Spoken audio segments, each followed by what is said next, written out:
अस्सलाम वालेकुम रहमतुल्लाहि व बरकातुहू। Social business magazine of Pakistan के साथ तस्नीम ज़ारा।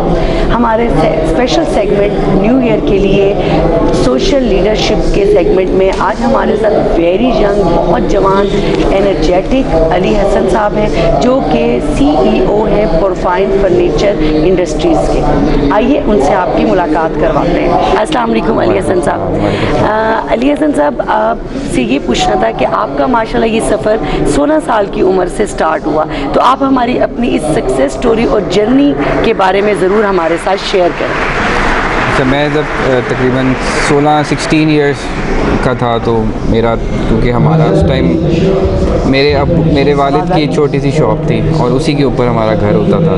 तो मैं कॉलेज से, स्कूल से जो है ना वो ऑफिस में ज़्यादा टाइम गुजारता था, तो वहाँ से मेरा इंटरेस्ट डेवलप होता रहा और मेरे वालिद साहब भी काफ़ी इंकरेजिंग थे, जो साथ साथ बिज़नेस में मुझे चीज़ें समझाते रहते थे, सिखाते रहते थे। तो वहाँ से मेरा एक बिज़नेस का बना। उसके बाद जब मैंने आफ्टर ग्रेजुएशन जब मैंने पढ़ लिया, उसके बाद जब मैंने बिज़नेस को टेक ओवर किया, उसके बाद मैंने काफ़ी टेक्नोलॉजिकल एडवांसमेंट्स और डेवलपमेंट की बिज़नेस में। तो अब उस 10 साल की स्ट्रगल के बाद तो अल्हम्दुलिल्लाह वी आर हियर। तो आपके जहन में नहीं आया कि जैसे आजकल के हमारे जवान बहुत जल्दी पाकिस्तान की चीज़ों से, मसाइल से और चैलेंजेस से घबरा कर क्विट करने के लिए कोशिश कर रहे होते हैं कि हम बाहर मुल्क चले जाएं, वहाँ फ्यूचर अच्छा है, हमारे भी बच्चों का फ्यूचर अच्छा है। तो आपको क्या लगा यहाँ पर सबसे ज़्यादा अट्रैक्शन आपको क्यों लगी कि आप अपना फैमिली बिजनेस आगे बढ़ाते चले गए? देखें, मुझे ये समझ आ गई थी कि इस बिज़नेस में जो प्रॉब्लम है ना वो मेरे जो वालिद साहब हैं ना, he was very old school, उनका माइंड का काफ़ी पुराने ख्यालात का था। तो मुझे समझ आ गई थी कि ये जो सोच है ना, माइंड सेट, ये सिर्फ इस चीज़ का प्रॉब्लम है। ये माइंड सेट चेंज होके और चीज़ें चेंज कर दी जाए ना, तो बिज़नेस को कहाँ से कहाँ लेके जाया जा सकता है।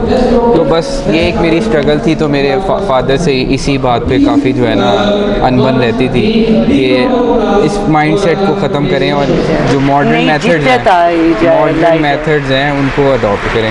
बिल्कुल। तो उसी को मैंने अडॉप्ट किया है, जो मैंने स्टडी की, जो पढ़ा, उसी को आगे मैंने अप्लाई किया और पूरी दुनिया घूमी। उसके बाद फिरा, देखा दुनिया में क्या हो रहा है। पाकिस्तान में बहुत ज़्यादा पोटेंशियल भी है और गैप बहुत ज़्यादा है। बिल्कुल। हर चीज़ यहाँ पे ना दुनिया में 20 साल पहले हो चुकी होती है और यहाँ पे अभी आई भी नहीं होती। तो वो जो चीज़ मैंने देखी कि मॉडर्न फर्नीचर जो है वो पाकिस्तान में उस टाइम बहुत लो लेवल पे था ही नहीं। तो इस चीज़ को मैंने इंट्रोड्यूस किया और फिर लोगों ने भी अडॉप्ट किया और ये चलता चला गया। बिल्कुल। अच्छा, मुझे ये बताएं कि आपका जो ये एक स्टैंडर्ड है, आपको क्या लगता है कि हम इंटरनेशनल लेवल पे किस लेवल पर ले गए हैं? अब तक हमने माशाल्लाह उसको पहुंचाया। आपको अपने स्ट्रगल में, एक तो हमारी ज़िंदगी में जिद्दत पैदा होनी चाहिए और शामिल भी करने चाहिए, लेकिन अभी तक आपको क्या लगता है कि जो एक 1980s का दौर था या अब 2022 का, तो ये कहाँ तक हम एक उनके साथ कंपटीशन कर रहे हैं या कुछ हमारा उनके साथ लेवल मिल रहा है इंटरनेशनल लेवल में? जी बिल्कुल। इसमें ये है कि अभी वी आर और हम अभी भी पीछे हैं, लेकिन बहुत तेज़ी से ना लोग, जो नए बच्चे पढ़ के निकल रहे हैं और नई जनरेशन जो है वो बहुत तेज़ी से चीज़ों को अडॉप्ट कर रही है, नई टेक्नोलॉजी को, इवन नए कॉन्सेप्ट्स को। तो उसके ज़रिए बहुत तेज़ी से मर्ज कर रहा है। अब आपने देखा ना मुल्क में हमारे स्मार्टफोन यूज़र, इंटरनेट यूज़र्स कितनी तेज़ी से बढ़े, उसी तेज़ी से चीज़ों को अडॉप्ट, लोगों में शऊर आ रहा है कि दुनिया में क्या हो रहा है और हम क्या कर रहे हैं। तो उस वजह से ना काफ़ी पिछले 10 सालों में तो एक रैपिड चेंज है। बिल्कुल। हमारा पाकिस्तान जो है वो कुदरती चीज़ों से माला माल है। तो आपको क्या लगता है कि ये लकड़ी, वुड, शीशम, ये जो भी चीज़ें, क्योंकि हमारी मांग बाहर बहुत डिमांड है हमारी चीज़ों का, तो हमारे अपने मुल्क से, जैसे हमारे वादी कालाम से बहुत लकड़ी का वो होता है, सवात वाली साइड से, तो आपकी चीज़ें आपको सही, हमारा मुल्क से क्या क्या, हम खुद कितने मुस्तफ़ीद हो रहे हैं? एक्चुअली पाकिस्तान में जो फॉरेस्ट है ना वो सिर्फ 4% था, अब 2% रह गया। तो पाकिस्तान का ये फर्नीचर इंडस्ट्री में जो ये प्रॉब्लम है कि हमारे पास जो रॉ मटेरियल्स हैं वो अवेलेबल ही नहीं है, क्योंकि जो दरख्त कटा है ना वो लगा नहीं, उस पर ध्यान ही नहीं दिया गया। तो फॉरेस्ट्री बर्बाद हो गई है। तो ये जब तक ये सस्टेनेबल फॉरेस्ट नहीं बनेंगे ना, आपने जो निकालना है ना उससे दुगना लगाना है, तब तक वो हमारी फॉरेस्ट्री, अब हमारी शीशम वुड है वो कितनी पॉपुलर है और कितनी अच्छी वुड है वो ख़त्म हो चुकी है।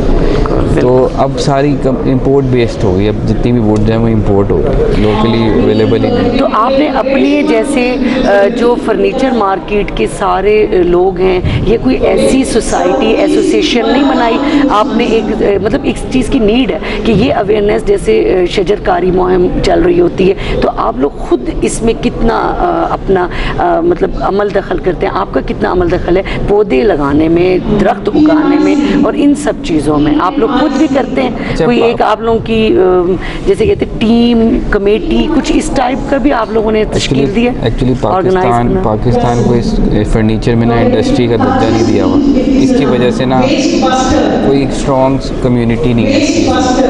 लेकिन दुनिया में, इवन पाकिस्तान में ना, जो जिस कहते हैं ना ऑल्टरनेट्स, उस पे काम हो रहा है, लो कॉस्ट। अब वुड जो है वो बहुत एक्सपेंसिव हो चुकी है दुनिया में भी और पाकिस्तान में भी, तो वुड के सब्स्टिट्यूट्स पे काम हो रहा है। हम भी जो है ना वुड नहीं यूज़ करते, हम 90% अपने फर्नीचर में वुड नहीं यूज़ करते, हम ऑल्टरनेट कंप्रेस्ड वुड यूज़ करते हैं, जो दरख्त फौरी उगते हैं और वो उसकी साइकिल चलता है, तो उसका ये बोर्ड बनता है, बोर्ड के ऊपर ये प्रेस बनता है, ये बिल्कुल विनियर का। तो इस चीज़ को हम इनकरेज भी कर रहे हैं और अपने फर्नीचर में इंपोर्ट करें, इसलिए हमारी कॉस्ट भी कम आ रही है और प्रोडक्शन भी ज़्यादा हो रही है। चले माशाल्लाह, आपके लिए बहुत गुड लक है। आप हमारे व्यूवर्स को 2023 के लिए कोई ऐसा मैसेज दें जिसमें हमारी यूथ स्पेशली इस तरफ भी आए, और उसके आर्किटेक्ट में तो बहुत आर्किटेक्चर्स जो हैं और बहुत ज़्यादा वैरायटी और चीज़ें और कंपटीशन भी माशाल्लाह पाकिस्तान में भी बहुत ज़्यादा चल पड़ा है, लेकिन इस डिपार्टमेंट की डिमांड में जैसे रोज़ बरोज़ इजाफा हो रहा है, तो वो आप उस बारे में कोई हमारे यूथ को ज़रूर मैसेज दें कि 2023 के लिए क्या स्ट्रेटजीज़ और किस तरफ हमारे स्टूडेंट्स भी और डिग्री होल्डर्स भी ये किस तरह चल। 2023 की अब से बेसिक स्ट्रेटजी ये होनी चाहिए आपकी कि आपने जो भी काम करना है ना वो एक्सपोर्ट ओरिएंटेड करना है, बेशक वो प्रोडक्ट सेलिंग हो या सर्विस सेलिंग हो। अब पाकिस्तान में आईटी का कितना बूम है, उससे आप सर्विस सेलिंग कर सकते हैं और लोग कर भी रहे हैं। और प्रोडक्ट में आप कोई भी प्रोडक्ट लें, उसको एक्सपोर्टेबल बनाएं, उसको दुनिया के स्टैंडर्ड्स के मुताबिक ही उसको डेवलप करें। और पाकिस्तान में ऐसी कोई चीज़ नहीं है जो एक्सपोर्ट नहीं हो सकती, हर सब कुछ हो सकता है, लेकिन अटेंशन की बात है। हमारा भी यही स्ट्रेटजी 2023 की, हमने अपनी प्रोडक्ट को एक्सपोर्ट करना है, हम इस स्टैंडर्ड पे अपनी प्रोडक्ट को ले आए कि वी कैन एक्सपोर्ट। अब हमने इसको बिज़नेस डेवलप करना है, दुनिया में एक्सपोज करने और इवेंट्स करने और इंट्रोड्यूस करना है। ये हमारा और यूथ के लिए ये 2023 है। पाकिस्तान को भी डॉलर्स की ज़रूरत है, एक्सपोर्ट की ज़रूरत है, तो अब ये लोकल बिजनेस में से अपना दिमाग जो है ना हटाएं और एक्सपोर्ट के बारे में सोचें। बिल्कुल, इंशाल्लाह। थैंक यू सो मच, बहुत शुक्रिया, बेस्ट विशेज़ आप लोगों के साथ। व्यूअर्स, इंशाल्लाह ताला हम आपके साथ नेक्स्ट अपने लीडर के साथ मिलेंगे। आई होप आपको आज का एपिसोड पसंद आया होगा। अल्लाह हाफ़िज़।